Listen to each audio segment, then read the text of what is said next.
Episode की शुरुआत में हम देखते हैं कि मिंग वू चैन को कॉल करता है। उसे कहता है कि 3:30 हो गए हैं। तुम अभी तक यहाँ पर नहीं पहुँचे, क्या तुम मेरे साथ कोई मजाक तो नहीं कर रहे? जिस पर वू चैन उसे कहता है कि फिर क्या, फिर तुम मेरा क्या बिगाड़ लोगे, और वैसे भी तुम्हें मुझसे क्या चाहिए? जबकि मिंग उसे यही कहने लग जाता है कि फिलहाल मैं तुम्हारे साथ किसी भी बात पर बहस नहीं कर सकता। बस मुझे इतना बताओ कि तुम कब तक मेरे पास पहुँचोगे। वो चैन उसे बताता है कि बस सिर्फ तुम 15 मिनट और वेट करो, 15 मिनट्स के अंदर मैं तुम्हारे पास पहुंच जाऊंगा।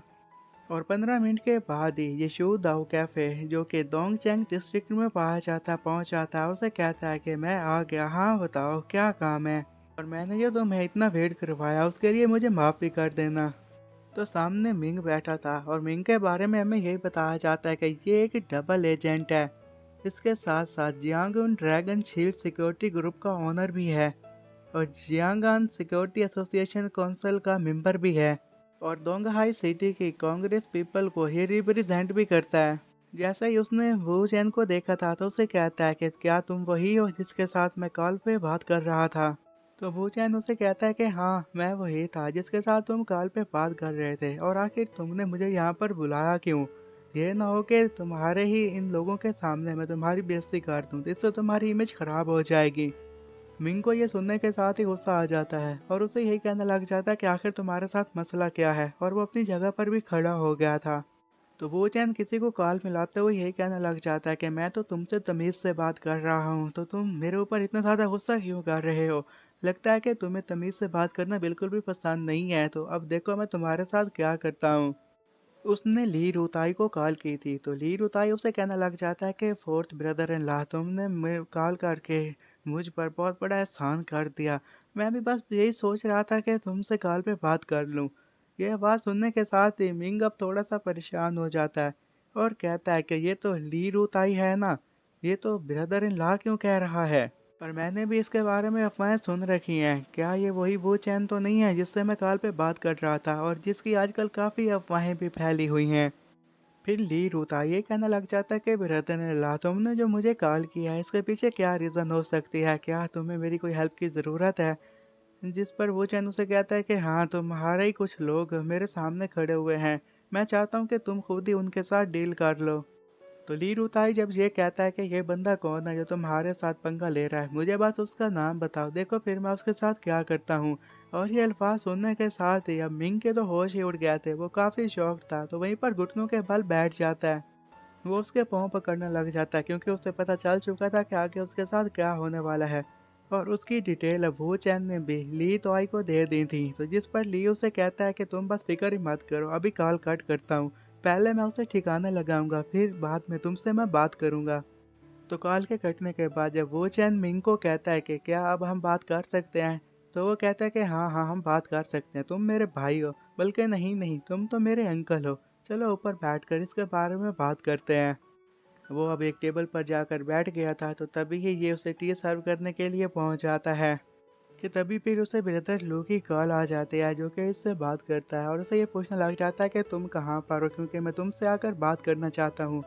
तो ये उस कैफे का एड्रेस ब्रदर लू को सेंड कर देता है, ताकि वो वहां पर पहुंच सके और इससे बात कर सके।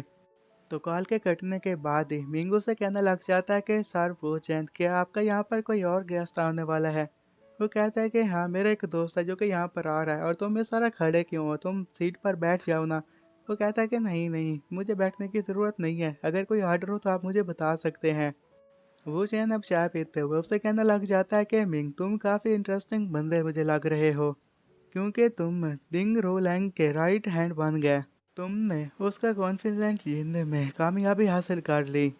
तुम्हें दोनों ग्रुप की तरफ से सिक्योरिटी गार्ड बना दिया गया था, और मैं इसके बारे में जानता हूँ। फिर तुम्हारी रियलिटी एक्सपोज हो गई, रियलिटी एक्सपोज होने के बाद ही ली रुताई से तुम बाल बाल बच गए।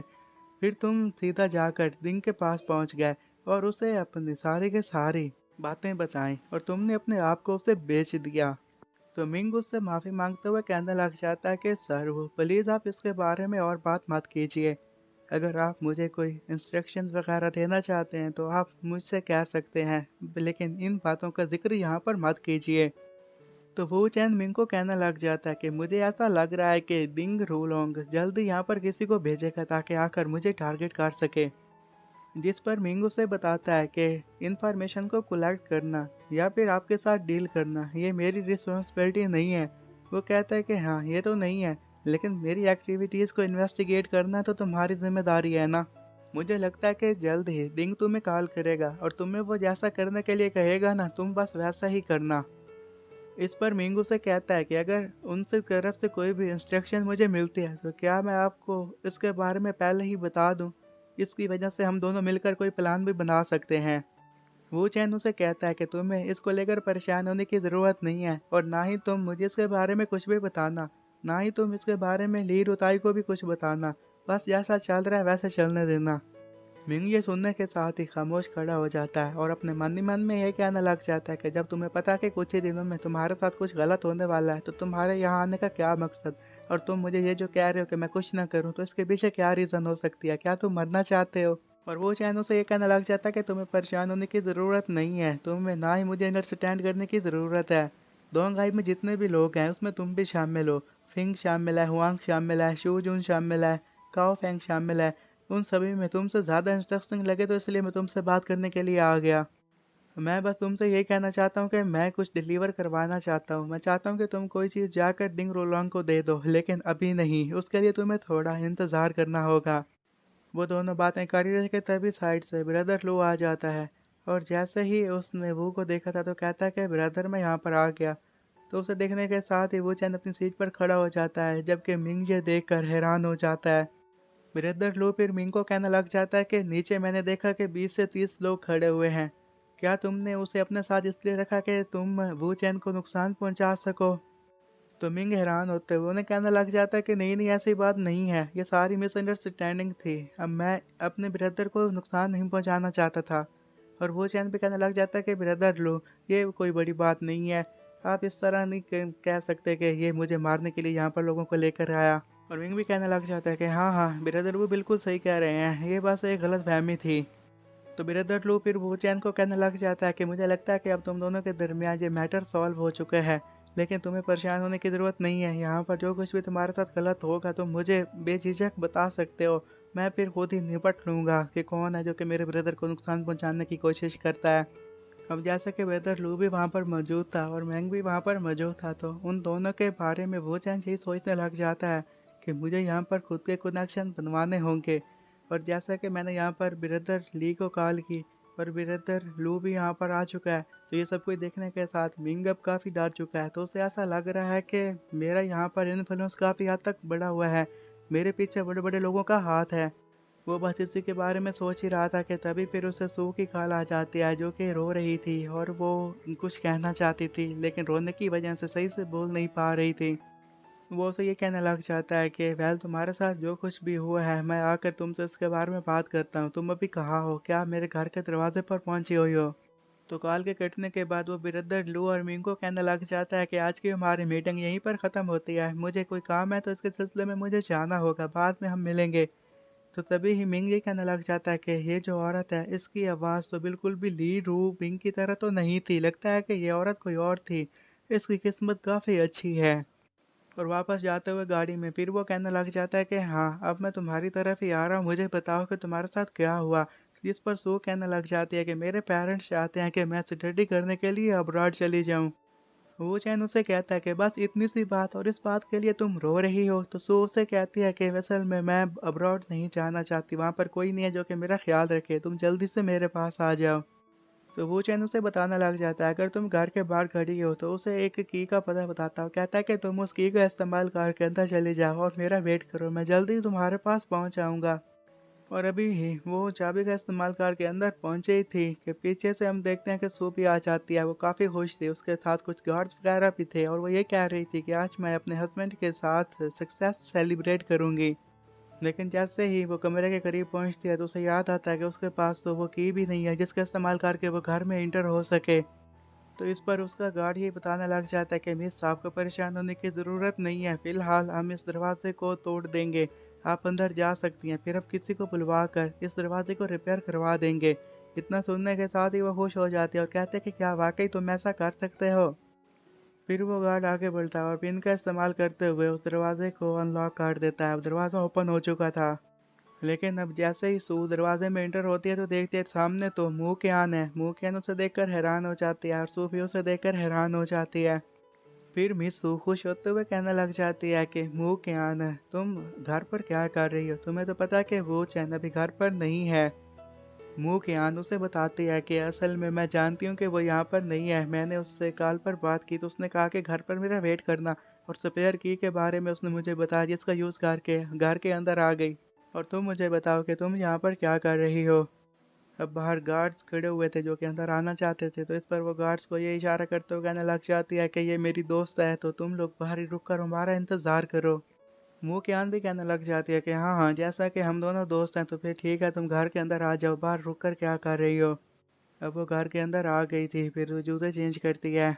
और जूते चेंज करने के बाद फिर वो उससे ये कहने लग जाती है कि मुँह के आन, आखिर तुम यहाँ पर क्या कर रही हो और तुम कब से यहाँ पर हो? तो उसकी ये टून देखने के साथ ही वो हैरान हो जाती है और ये कहने लग जाती है कि ये जो जिस तरह से मेरे से बात कर रही है, ज़रूर इसके दरमियान और वो चैन के दरमियान कुछ तो चल रहा है। वो अपने ख्यालों में मगन थी और जब से सू से कहती है कि मिस मू मैं आपसे बात कर रही हूँ, तो मुँह कियान से कहने लग जाते हैं कि वो मुझे माफ़ कर देना, मैं थोड़ी ही देर पहले यहाँ पर आई हूँ। सू किंग उसे कहती है कि चलो ठीक हो गया, लेकिन मुझे बताओ कि तुम्हारी वो चैन से बात हुई, उसने क्या कहा, वो यहाँ पर कब तक आएगा? जिस पर मुँह कियान उसे कहती है कि मेरी अभी अभी बात हुई, ये तो मैं नहीं कह सकते कि वो यहाँ पर कब तक आएगा, लेकिन हाँ जल्द ही आ जाएगा। सू किंग उसे कहती है अच्छा ठीक है, फिर तुम यहाँ पर खड़ी क्यों हो, आराम से बैठ जाओ, मैं अभी अपना सारा सामान रख के वापस आती हूँ और फिर तुमसे बात करती हूँ। मुँह की आन ये सुनने के साथ ही हैरान हो जाती है और मन ही मन में यही कहने लग जाती है कि ये मुझे कह रही है कि मैं इस जगह पर बैठ जाऊँ। ऐसा तो मुझे इसे कहना चाहिए था कि ये बैठ जाए। कहीं ऐसा तो नहीं है कि ये घर इसी का है? और इसी इमेजिनेशन में उसने इमेजिन भी कर लिया था कि वो दोनों एक दूसरे के साथ यहाँ पर रोमांस करते होंगे। 2 मिनट के बाद वो सामान रख के वापस आते हुए कहने लग जाती है कि मिस मुकेन, आपको क्या पसंद है? आपको जो कुछ भी पसंद है मुझे बता सकती हैं, मैं अभी लेकर आती हूँ। ये सुनने के साथ ही तो वो तो और भी हैरान हो जाती है और ये सोचने लग जाती है कि लगता है कि इसे घर में चीज़ों के बारे में पता है कि कौन सी चीज़ कहाँ पर रखी हुई है। इसका ये मतलब है कि ये और वो चंद यहाँ पर काफ़ी अरसे से एक दूसरे के साथ रह रहे हैं। और वो इसके बारे में मिस सू से पूछ भी लेती है कि क्या तुम्हारे दरमियान और वो चैन के दरमियान कुछ चल रहा है क्या? तो सू से कहती है कि तुम्हारे बारे में क्या? ये सुनने के साथ ही वो मन मन में कहने लग जाती है कि इसने इस बात को एडमिट नहीं किया इसका और उसका कुछ चल रहा है, और ना ही इस बात को इसने डिनाई किया है। उसकी बजाय मुझसे ये सवाल पूछ लिया, मैं इसका क्या जवाब दूँ? लेकिन मुझे ये बात भी मानना होगी कि दोंग हाई में सारे लोग इसे मानते हैं, ये काफ़ी खूबसूरत भी है और वो चैन के साथ इसने अपना रिलेशनशिप भी बनाया हुआ है। तो सू ने जैसे ये सवाल किया था और उसको परेशान देखने के साथ ही ये मुस्कुराते हुए मन ही मन में सोचने लग जाती है कि उसकी शक्ल देखकर मुझे तो लग रहा है कि ये मेरे लिए कोई भी थ्रेट नहीं है। और फिर वो उससे यही पूछने लग जाती है कि क्या तुम मुझे बताना पसंद करोगे कि तुम्हारे दरमियान और वो चैन के दरमियान ये सब कुछ कितने दिन पहले हुआ? तो वो कहती है कि कुछ दिनों पहले ही हमारे दरमियान ये सब कुछ हुआ। सू से कहती है इसका मतलब है कि तुमने उसके साथ काफ़ी अच्छे से वक़्त गुज़ारा होगा, तो इसलिए मैं तुम्हें बिग सिस्टर कहकर पुकार सकती हूँ। वो हैरान हो जाती है और कहती है कि इसने क्या कहा कि मुझे बिग सिस्टर कहेगी? तो सू से कहती है कि चलो कोई बात नहीं है, हम यहाँ पर बैठकर बातें करते हैं, एक दूसरे को और जानने की कोशिश करती हैं। तो दूसरी तरफ हम वो चैन को देखते हैं जो कि अब ट्रैफिक में फंस चुका था और काफ़ी परेशान था और कहने लग जाता है कि पहले मुझे काफ़ी देर हो चुकी है, मुझे जल्द से जल्द घर पहुँचना होगा। खैर 2 घंटे के बाद वो घर पहुंच जाता है। जैसे दरवाजा ओपन करता है तो अंदर से उसे खाने की खुशबू आती है, जिसे सूंघने के साथ ही वो कहने लग जाता है कि मुझे यकीन नहीं आ रहा कि मुंह की आंत भी खाना पका सकती है। लेकिन जैसे ही वो अंदर का सीन देखता है वहीं पर हक्का बक्का रह जाता है, क्योंकि सू और मुंह दोनों काफ़ी खुश थी, एक दूसरे के साथ टाइम स्पेंड कर रही थी। फिर वो दोनों इसे देख लेती हैं तो मुंह की आंत कहती है कि फाइनली तुम वापस आ ही गए।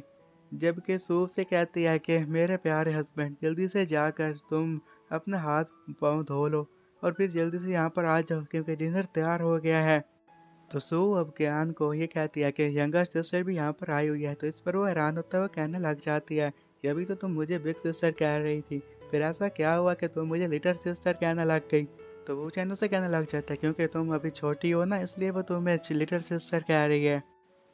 तो मुँह के यहाँ हैरान होते हुए उसे कहने लग जाती है कि ये मुझे संभाल कह रही है, मुझे बताओ कि मेरी बॉडी का कौन सा पार्ट संभाल है जिसकी वजह से मुझे ये संभाल कह रही है?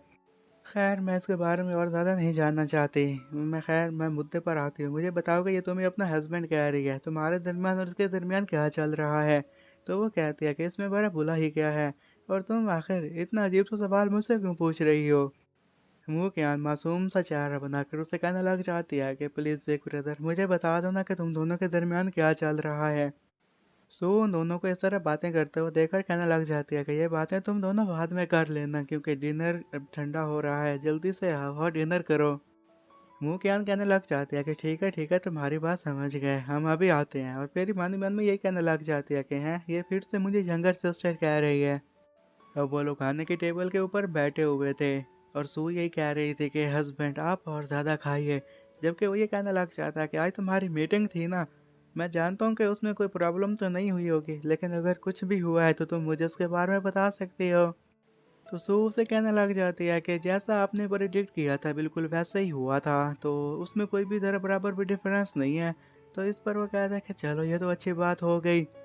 उन दोनों को इस तरह रोमांटिक बातें करते हुए देखने के साथ अब मुँह की आंख काफ़ी जेलसी फील करती है और वो कहने लग जाते हैं कि तुम दोनों के दरमियान जो कुछ भी चल रहा है मेरा इससे कुछ भी लेना देना नहीं है।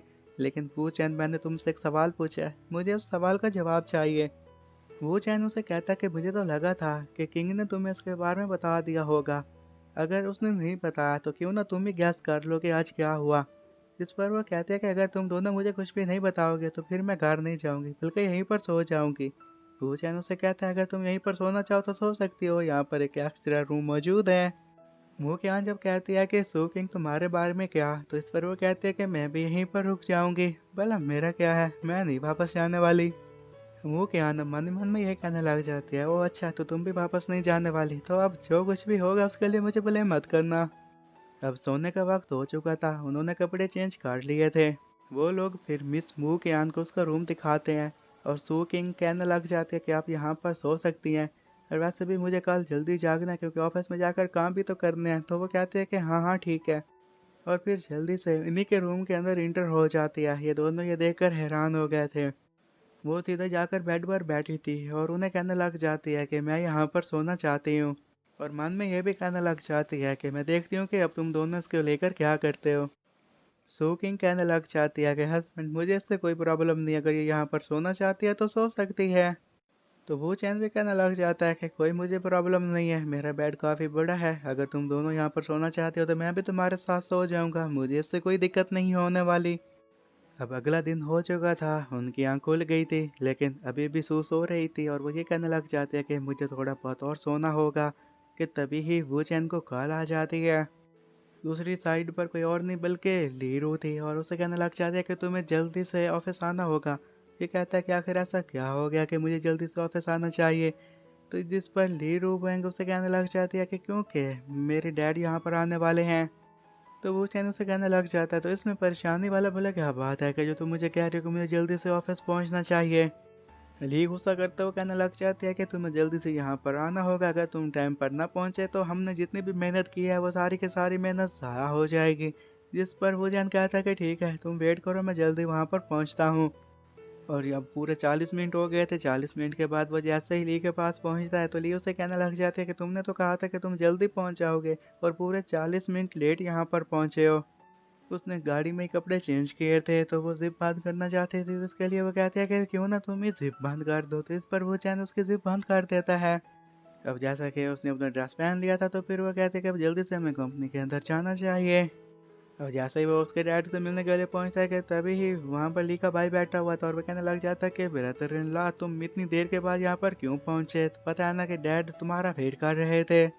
जबकि ली अपने डैड को ये कहने लग जाती है कि डैड आप मुझे बताइए कि आप यहाँ पर क्या कर रहे हैं, आपने मुझे कॉल तो करना थी ना ताकि हम जल्दी यहाँ पर पहुँच सकते। और फिर हमें उसके डैड के बारे में बताया जाता है कि ये ली फैमिली का अगला होने वाला हेड है। ली रू बिंग और ली रू थाई का डैड है। जिस पर डैड ली रू बिंग को कहने लग जाते हैं कि अगर मैं यहाँ पर तुम्हें कॉल करके आता तो तुम सारी प्रिपरेशन कर लेती, तुम मुझे फेस करने के लिए पहले से ही तैयार रहती। तो वो कहती है कि डैड आखिर आपका यहाँ पर सडन विजिट करने का क्या मकसद हो सकता है।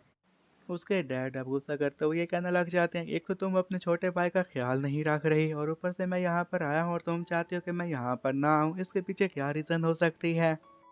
ली रूबिंग को भी ये सुनने के साथ गुस्सा आ जाता है और वो अपने डैड को और बातें सुनाना चाहती थी कि तभी उनका भाई ली रुताई कहने लग जाता है कि डैड और सिस्टर, जब भी आप दोनों मिलते हैं तो लड़ाई शुरू कर देते हैं, प्लीज़ अब आज लड़ाई ना शुरू कीजिएगा। ली रूबिंग मन ही मन में कहने लग जाती है कि हाँ, मेरा भाई बिल्कुल सही कह रहा है, अभी फाइट करने का बिल्कुल भी अच्छा मौका नहीं है। फिर वो जाकर वो चैन के साथ चिपक जाती है और डैड को कहने लग जाती है कि डैड, ये मेरा नया बॉयफ्रेंड है, इसका नाम है वो चैन, मैं आपको इससे मिलवाने के लिए यहाँ पर लेकर आई हूँ। और फिर वो चैन को भी कहने लग जाती है कि डार्लिंग, ये मेरे डैड हैं, तुम इन्हें अंकल कह सकते हो, जब हमारी शादी हो जाएगी तो फिर तुम इन्हें कुछ भी कह लेना। तो वो कहता है कि अंकल, हमारी ये पहली मीटिंग है तो आपसे मिलकर मुझे काफ़ी खुशी हुई। तो उसे देखने के साथ ही डैड एक दफ़ा तो हैरान हो गए थे, और ये देखने के साथ लीरू बिंग मन ही मन में कहती है कि डैड को आखिर क्या हुआ, ये बिल्कुल खामोश क्यों हो गए। लीरू ताई साइड पर खड़ा हुआ मन ही मन में कहने लग जाता है कि सिस्टर, मुझे माफ़ कर देना, क्योंकि इसमें मैं तुम्हारी हेल्प नहीं कर पाऊंगा। क्योंकि वो ये बात तो जानता था कि अब डैड पहले से भी ज़्यादा सकेरी हो चुके हैं। और डैड गुस्सा करते हुए कहने लग जाते हैं कि तुम दोनों बहन भाई ने मुझे यहाँ पर इसलिए बुलाया, यही इसके पीछे तुम दोनों का कोई प्लान तो नहीं है ना। लीरू ताई अपने डैड को बताने लग जाता है कि डैड, आपको परेशान होने की ज़रूरत नहीं है, मैं इसके तमाम रिकॉर्ड्स के बारे में जानता हूँ, कि जिस स्कूल में पढ़ा उसके भी मेरे पास रिकॉर्ड्स मौजूद हैं, जिस जिस हॉस्पिटल में गया उसके भी रिकॉर्ड्स मेरे पास मौजूद हैं। तो इस पर डैड ली बताने लग जाते हैं कि वेल, मुझे तुम्हारी बातों पर यकीन नहीं है, ये असली वू चैन है ही नहीं, असली वू चैन तो मारा जा चुका है, ये उसकी आइडेंटिटी को चुरा कर यहाँ पर फिर रहा है, इसलिए तुम कितना भी इन्वेस्टिगेट कर लो, तुम्हारे हाथ कुछ नहीं आने वाला। ली रुताई अपने डैड को कहने लग जाता है कि नहीं, ऐसा भी नहीं है, हम एक दूसरे के साथ रहते हैं, मैंने कुछ लोगों के इसके बारे में पूछा तो उन्होंने भी कहा कि हाँ, यही वो चैन है, मैंने इसका डीएनए टेस्ट भी करवाया तो उससे भी मुझे पता चला कि ये वो चैन ही है। तो ली रुताई के डैड उसे कहने लग जाते हैं कि तो इसकी फिर एक ही पॉसिबिलिटी हो सकती है कि ये सारा प्लान करके यहाँ पर आया हुआ है, इसने सारा का सारा प्लान तुम्हारी सिस्टर के लिए बनाया है, इसमें सब कुछ फेक ही है। और वो फिर मन ही मन में ये भी कहने लग जाता है कि वो चैन, तुम जितने भी झूठ बोल रहे हो ना, मैं तुम्हारी सच्चाई लोगों के सामने लेकर आऊँगा। और वो चैन को कहता है कि तुम यहाँ पर बैठ जाओ, मुझे लगता है कि तुमने ग्रेजुएशन कंप्लीट कर ली है। तो उन्हें इतना कूल और काम देखने के साथ ही दोनों बहन भाई अब इसी सोच में पड़ गए थे कि डैड के जो एक्सप्रेशन चेंज हो चुके हैं, लगता है कि ये ज़रूर कोई ना कोई गेम अब खेलना शुरू कर देंगे। वो भी फिर वहाँ पर बैठ जाता है और उनके डैड को कहने लग जाता है कि हाँ, अभी तो मैं फ़िलहाल रूबिंग की कंपनी में काम कर रहा हूँ। तो डैड कहने लग जाते हैं कि तुमने यूनिवर्सिटी में जो मेजर किया है तो तुम्हारा अब आगे क्या करने का प्लान है। वो चैन कहने लग जाता है कि मैं कंप्यूटर साइंस के फील्ड में ही आगे जाऊंगा, लेकिन उसके बारे में बाद में काम करूंगा, पहले मुझे रूबिंग की कंपनी को लिस्टेड करवाना है।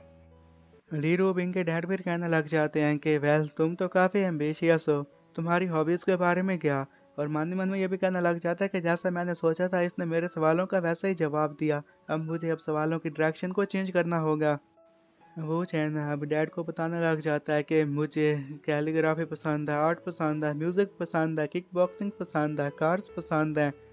तो उसकी ये बातें सुनने के साथ ली रूबिंग भी मन ही मन में ये कहने लग जाती है कि ये इतनी डिटेल्स बता रहा है, डैड चाहते हैं कि ये कोई गलत मूव इख्तियार करे और इससे वो पकड़ा जाए। और फिर वो चैन मुस्कुराते हुए कहने लग जाता है कि मुझे गन्स भी पसंद हैं। इस पर ली रूबिंग के डैड हैरान होते हुए कहने लग जाते हैं कि गन्स, क्या तुम्हें गन्स के बारे में भी कुछ पता है। ली रूबिंग ये सुनने के साथ ही हैरान हो जाती है और कहने लग जाते हैं कि लगता है कि अब इसने बहुत बड़ी गलती कर दी है, इसके बैकग्राउंड को देखकर लगता नहीं है कि इसका और गन्स का कोई भी कनेक्शन है, अब डैड इस बात से लेकर इसे पकड़ लेंगे। वो चैन मुस्कुराते हुए उसे कहने लग जाता है कि आपको तो पता ही है कि जो भी लड़के लोग वगैरह होते हैं ना, इन्हें गन्स में काफ़ी ज़्यादा इंटरेस्ट है, इन लेते हैं, तो मैंने भी बस गन्स में इंटरेस्ट लिया, मैंने इनके बारे में बहुत कुछ सीखा, इनके बारे में, बेशक के बारे में मैं जानता हूँ। और वो इसी तरह और भी गन्स के बारे में उन्हें इन्फॉर्मेशन देता रहता है और वो ये भी बताने लग जाता है कि मैंने भी एक गन बनाई थी, लेकिन वो ज़्यादा काम नहीं आई, लेकिन वो वुड की बनी हुई थी। ली रूबिन उसकी ये बातें सुनने के साथ ही अभी भी हैरान बैठी हो, तो ये कह रही थी अगर ये क्या करने की कोशिश कर रहा है, अगर ये ऐसे ही करता रहा तो ये किसी न किसी ट्रबल में फंस जाएगा। जबकि ली के डैडी सोने के साथ कहने लग जाते हैं कि ली रूता है, क्या तुम्हारे पास गन मौजूद है। तो इस पर वो कहता है कि हाँ हाँ डैड, मेरे पास गन मौजूद है। तो ली रूताई के डैड कहने लग जाते हैं कि अगर तुम्हारे पास गन है तो तुम इसे वो को दे दो। ली रूताई अब अपनी गन निकाल कर वो चैन को देते हुए कहता है कि ब्रदर इन लॉ, आप इसे रख लीजिए, अब जैसे ही उसने अपनी गन वो चैन को दी थी तो उस पर उसके डैड कहते हैं कि तुम मुझे अब इस गन के बारे में बताओ। तो गन को देखने के साथ ही वो कहने लग जाता है कि ये टाइप 94 है, इसे टाइप 54 के साथ रिप्लेस किया गया है, 1940s में इसे बनाया गया था। वो गन के बारे में और भी डिटेल्स बताया जा रहा था। ली रूबिंग और भी हैरान होती जाती है और वो ये कहने लग जाती है कि आखिर ये क्या बकवास किया जा रहा है। ज़रूर ये डैड को इम्प्रेस करने की कोशिश कर रहा होगा क्योंकि ये जानता है कि डैड मिलिट्री में थे और गन्स के बारे में जानते हैं। वो चैन फिर उस गन को चेक करते हुए अपनी सीट पर खड़ा हो जाता है और कहने लग जाता है कि अगर मैं इसके वेट की बात करूं और मैं सही हूं तो इसमें 6 बुलेट्स होंगी। फिर वो जैसे ही उन बुलेट्स को काउंट करता है तो वो पूरी 6 की 6 थी। इस पर खुश होता है कहने लग जाता है कि देखा मैंने 6 कहा था ना। जबकि ली रूबिंग हैरान होते हुए कहने लग जाती है कि आखिर ये क्या करने की कोशिश कर रहा है। अगर ये गन्स के बारे में इतना कुछ जानता है तो इससे तो ये अपने आप को एक्सपोज कर देगा। और ली के डैड ये सब कुछ देखने के साथ मन ही मन में ये कहने लग जाते हैं कि गन के बारे में बताकर इसने खुद को तो एक्सपोज कर दिया है और ये रूब इनके लिए कर रहा है। मुझे लगता है कि ये रूब इनके बॉयफ्रेंड बनने के काबिल है, ये मुझे बस शो करवा रहा है। लेकिन मुझे अभी भी लग रहा है कि ये एक मिस्टीरियस बंदा है, इसके पीछे स्पेशल फोर्स लगी हुई है और ये रूब इनको डेटिंग कर रहा है। तो आखिर इसकी रीज़न क्या हो सकती है, मुझे बस इसके बारे में मालूम करना होगा। ली रूबिन के डैड फिर ये सब कुछ देखने के साथ उसे कहने लग जाते हैं कि वो चैन तुम काफ़ी टैलेंटेड हो। वो चैन कहने लग जाता है कि हाँ हाँ ये तो है ही सही, और वैसे भी रूबिन के साथ तो मेरा अपना रिलेशनशिप चल रहा है, मैं बस इससे प्यार में पड़ गया। मैं आपसे कुछ प्राइवेट बातें भी करना चाहता हूँ, तो क्यों ना प्राइवेटली उन बातों को डिस्कस किया जाए। आपका इसके बारे में क्या ख्याल है? रूबिंग इस पर हैरान हो तो कहने लग जाते हैं कि तुम मेरे डैड से प्राइवेटली बात करना चाहते हो, ये भला कैसे हो सकता है कि इस बात में मैं ना बैठूं। उसके डैड भी ये कहने लग जाते हैं कि रूबिंग तुम अपने भाई ताई को लेकर यहाँ से बाहर चली जाओ। तो वो कहती है कि ये भला कैसे प्राइवेट बात करने वाले हो कि जिसके बारे में मैं नहीं जान सकती। तो उसके डैड कहते हैं कि वो चैन ने कहा है तो तुम्हें तो फिर तो जानना चाहिए ना। तो वो चैन भी कहने लग जाता है कि रूबिन तुम्हें पता है ना कि मैं तुम्हारे डैड बात करने वाले हैं, तो इस बात से तुम्हारे डैड को काफ़ी गुस्सा भी आ सकता है। तो इसलिए मैं नहीं चाहता कि तुम यहाँ पर बैठो और अपने डैड को गुस्सा करते हुए देखो, तो तुम यहाँ से चली जाओ। तो इस पर वो कहते हैं कि ठीक है डार्लिंग, जैसा तुम कहो। उसका भाई भी वहाँ से निकल लेता है और कहने लग जाता है कि ब्रदर हैं लाओ डैड आप यहाँ पर बैठकर बात कीजिए। जैसे ही वो बाहर आए थे तो इस पर रूबिंग उसे कहते हैं कि तुमने इस रूम में सर्वेलेंस वगैरह तो लगवाया था। वो कहता है कि हाँ हाँ लगवाया है। तो वो कहते थे ठीक है फिर हम सर्वेलेंस की मदद से देख लेंगे कि ये दोनों किसके बारे में बात कर रहे हैं। वो दोनों वहां से जा चुके थे तो पीछे से ली का डैड कहने लग जाता है कि उसने तुम्हारी बात सुनी जबकि वो मेरी नहीं सुनती। वो चैन उसे कहता है कि हाँ हमारे दोनों के दरमियान अंडरस्टैंडिंग है तो इसलिए हम रीजनेबल भी हैं। वो अपनी जगह पर खड़ा होकर कहने लग जाता है कि एक मिनट, वहाँ पर एक बोतल रखी हुई थी तो वो नीचे गिरा देता क्योंकि उसके ऊपर कैमरा लगा हुआ था। अब जैसा कि वो कैमरा डिस्ट्रॉय हो चुका था तो ये देखने के साथ ही रूबिन कहने लग जाती है कि तुम्हारे कैमरास के साथ क्या चल रहा है। इस पर उसका भाई कहता है कि परेशान होने की ज़रूरत नहीं है, मैंने और भी कैमरास लगाए हुए हैं। कि तभी ही वो चैन एक और कैमरे के करीब खड़ा हो गया था ताकि उसे भी डिस्ट्रॉय कर सके। वो ये बात अच्छे से जानता था कि यहाँ पर काफ़ी सारे कैमरास वगैरह लगाए हुए हैं और इसके बारे में वो डैड को नहीं बताना चाहता था क्योंकि वो उससे प्राइवेटली जो बात करना चाहता था कि वो और कैमरे के पास पहुंचकर डिस्ट्रॉय करने के लिए रेडी होता ही है और उसे डिस्ट्रॉय भी कर देता है। उसे डिस्ट्रॉय करने के बाद अब उसे ऐसा मालूम हुआ था कि कमरे में अब कोई भी उनकी बातचीत नहीं सुन पाएगा। तो वो ये कहने लग जाता है कि अंकल मुझे लगता है कि अब हम बात कर सकते हैं। कि तभी पीछे से ली के डैड गन लेकर उसके सर पे रखते हुए कहने लग जाते हैं कि हाँ पुत्र आप मुझे बताओ। वो भी काफ़ी ज़्यादा क्यूरियस थे, वो इसकी आइडेंटिटी के बारे में जानना चाहते थे कि आखिर ये बंदा है कौन। और वो फिर उसे ये कहने लग जाता कि मुझे बस तुमसे यही जानना है कि आखिर तुम मेरी बेटी की साइड से क्यों अपेयर हुए, तुम मेरी बेटी का साथ क्यों चाहते हो। और यहीं पर ये एपिसोड ख़त्म हो जाता है।